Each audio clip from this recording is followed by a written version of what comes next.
We live in an era where the patient-doctor relationship is changing rapidly. I don't have to tell you this, but where previously you had to make an appointment to see a physician, now you can reach them over the phone, or lately over some form of impersonal electronic messaging system. Your communication is immediately incorporated into the entire medical record, along with the response of your primary care provider. And with the advent of this EMR, instead of having to wait until the next appointment to receive the results of any recent diagnostic tests, this information is available to you at the push of a button. Many patients in the U.S. are now able to log into their own EMR, browse their test results, and even some of the provider assessments. But this information highway is bidirectional. Patient smart devices are able to instantly upload blood pressure and capillary glucose levels at home, can send these data to the primary care physician, and within hours or days, the patient's plan of care could be adjusted. There are obvious benefits to this type of direct, digital synchronization between patient and provider, but this open line of uncensored communication may also create unforeseeable problems. As a neurology provider, I've received calls from patients asking me if they have Lyme disease or sarcoidosis or strokes based on the radiologist's interpretation of their latest MRI as part of a workup for migraines. Having spent countless hours on Wikipedia, Medscape, WebMD, and other accessible resources at their fingertips, my patients have armed themselves with a battery of questions and concerns about their health. On one end of the spectrum, I may be asked, what is Lyme disease? Whereas on the other end, I may be threatened with negligence for not proceeding with a lumbar puncture, a battery of blood tests, and follow-up neuroimaging. Not only can these often unnecessary measures pose unnecessary risk for these patients, but they also add gratuitous costs to our healthcare system.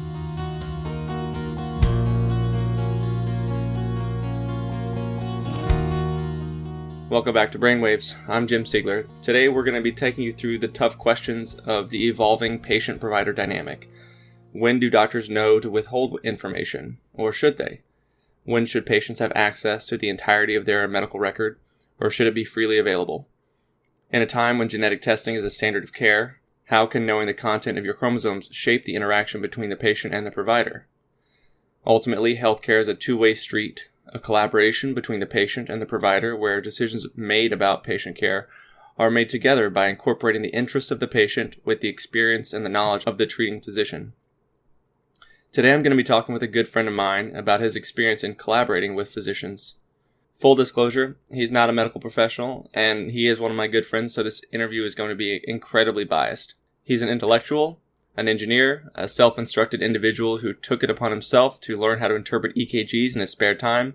Actually, as part of my signals processing course in college, we developed algorithms to decode the raw EKG data and then convert them into the normal wave pattern EC, and then program some logic to perform some basic EKG diagnostics. And he could read them almost as well as any internist I know. He certainly would be one of the patients who would have called me up about his MRI, asking if he had Lyme disease, but he's also a rational man. And he wouldn't have demanded a lumbar puncture or empiric antibiotic therapy because he appreciates concepts like pretest probability and risk-benefit relationships. So take a listen.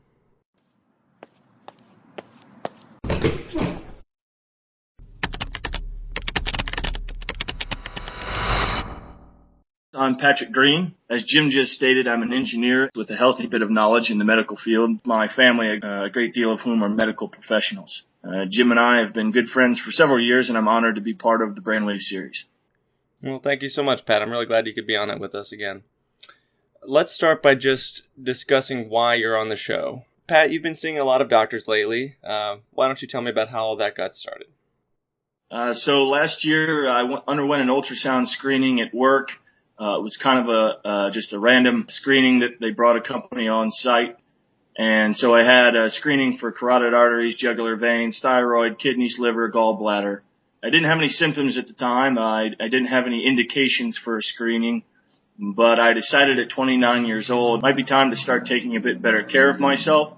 And 6 weeks after the screening, I got the results back in the mail indicating there was something dark, I guess, in my thyroid and that I should consult a physician. So the physician with whom I set up an appointment was not particularly concerned about it, given that it was unifocal and under a centimeter at its largest dimension.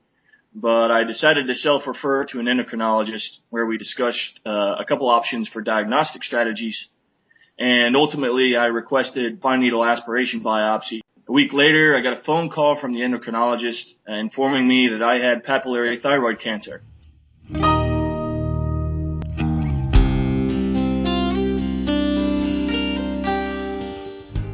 And so she referred me to two surgeons, one at Baylor and the other at MD Anderson. I currently reside in Houston. So Pat saw the surgeon at Baylor, but not MD Anderson. There would be a little bit more of a delay with MD Anderson than Baylor. And the surgeon recommended a partial thyroidectomy alone.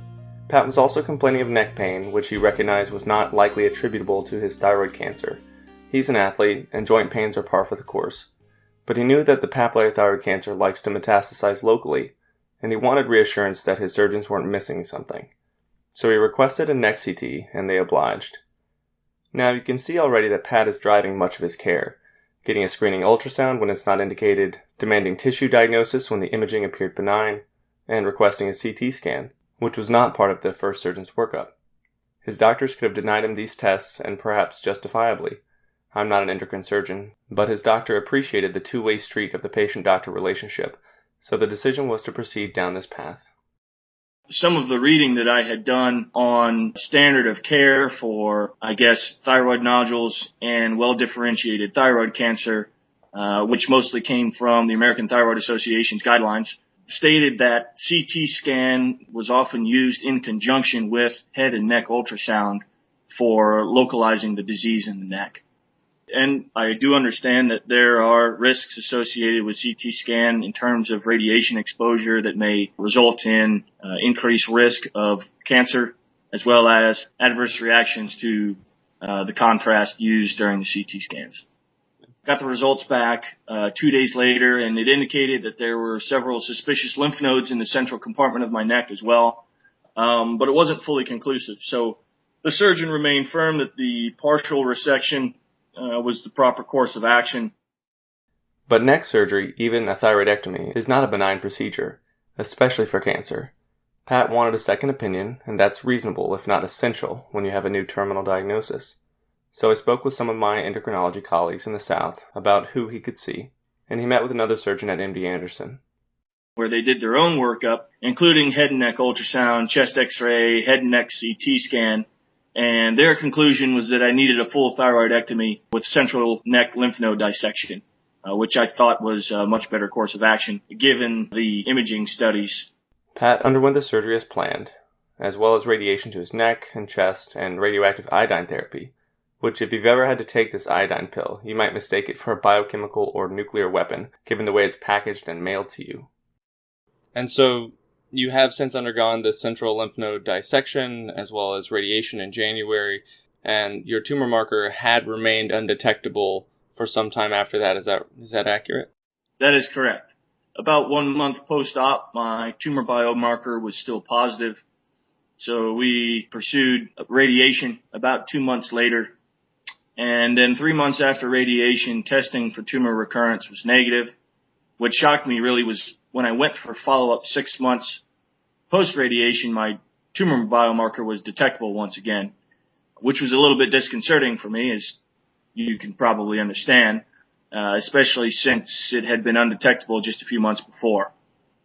Furthermore, the concentration of tumor biomarker in my bloodstream was now over twice that of the lower detection threshold, which would potentially indicate that the doubling rate was 3 months or less.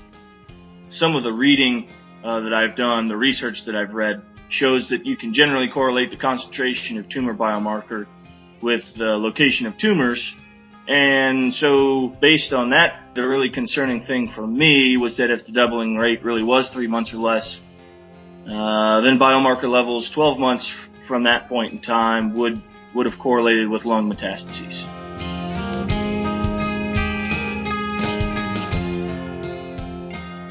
I presented all of this information to my endocrinologist and my surgeon, and it actually made for a really good discussion. The surgeon made the argument that it was a single value in time, and an incredibly low value at that.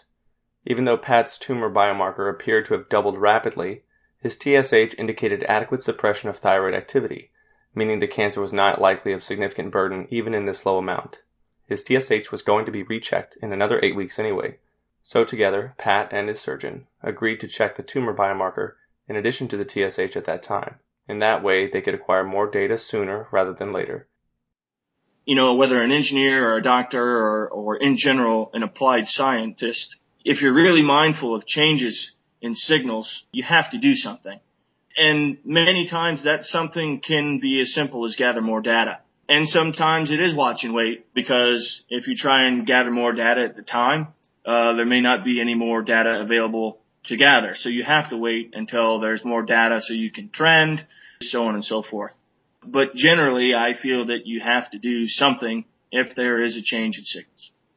And the doctors agreed, as long as I didn't freak out at small changes in tumor biomarker, which that was their words, they didn't want me to freak out, that they were okay with testing for the tumor biomarker again. Okay, so you all reached a mutual agreement regarding the next steps of your management. I found it interesting when you told me over the phone a while back that you finding out the tumor marker had risen to detectable levels took place outside of the doctor's office.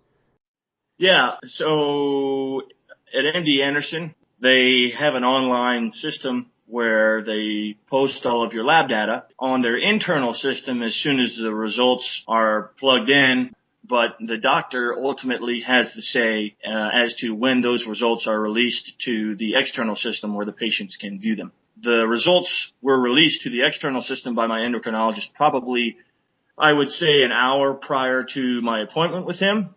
So I think probably he didn't necessarily anticipate that I would be checking my online results at that point in time. But I wanted to check before I went in to talk with him to see if anything had been posted such that I might be able to have a more informed discussion with him. The results can be selectively screened at the discretion of the treating physician. Screened. The transparency of raw digital data of discrete information can be adjusted. It could be delayed, or it could even be clouded or obscured.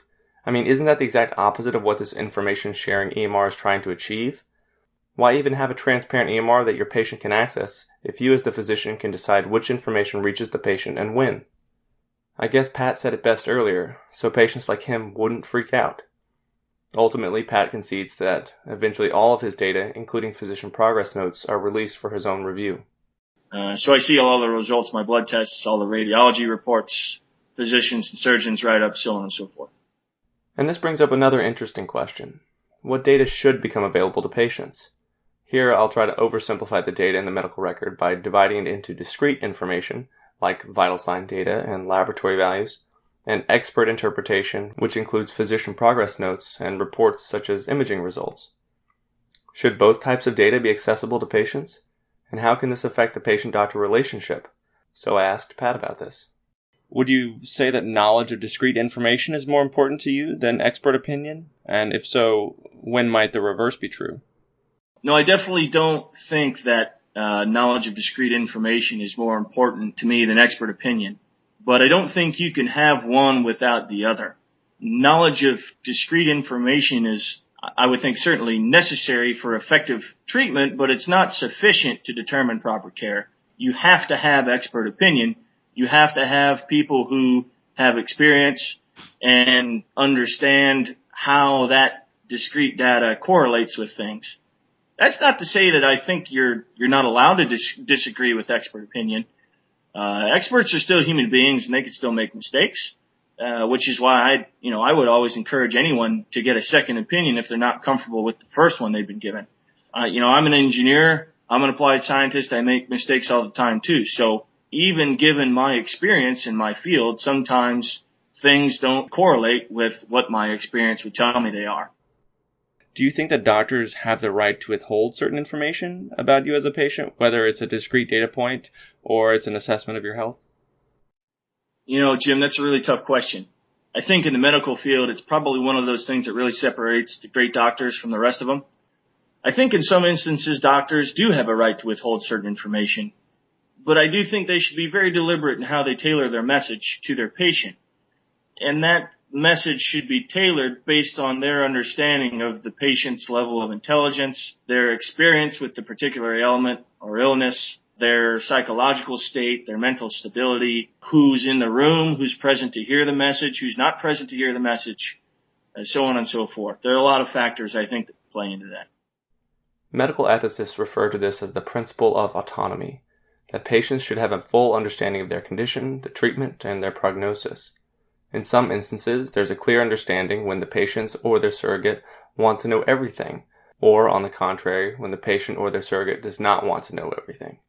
The gray zone comes into play when a patient has the capacity to understand the information presented to him or her, but the physician may choose to maximize benefit in care delivery and minimize psychological or emotional distress by withholding information. This is so tricky, although it may be intuitive. Telling an emotionally fragile patient about a benign lung nodule might distract the patient from appropriately managing their anxiety or depression as they ravenously explore online support groups and resources for patients with suspected lung cancer. And imagine a patient who has access to this imaging report prior to their appointment with you. Think of the time wasted attempting to quell their fears about an incidental finding when that time would be better utilized, reinforcing stress management strategies and coping mechanisms. Personally, I can't stand not knowing or understanding the treatments I'm being given and the reasons for them. But I know there are other people on the other end of the spectrum who simply, they want the doctor to fully take the reins, and they'll take the doctor's word at face value. And I get that too.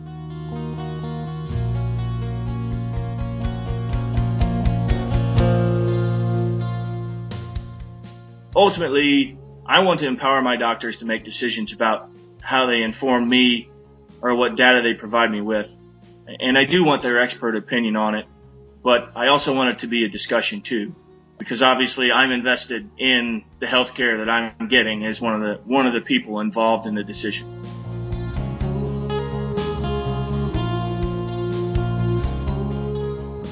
Well, thank you so much. I really truly appreciate you sharing your story with us on BrainWaves. Thanks for having me, Jim. That's it for BrainWaves. We'll see you next week.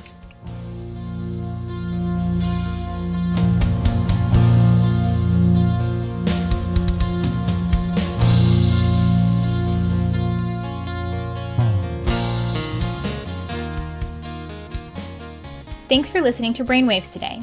If you like what you just heard, you can find more related material on the web at brainwaves.me or find us on Twitter at brainwavesaudio. Feel free to contact us at bweditorialboard@gmail.com. Be sure to check out our iTunes archive for older episodes. This episode was produced by Jim Siegler. Music by Andy Cohen. I'm Erica Mejia. Join us next time for another edition of BrainWaves.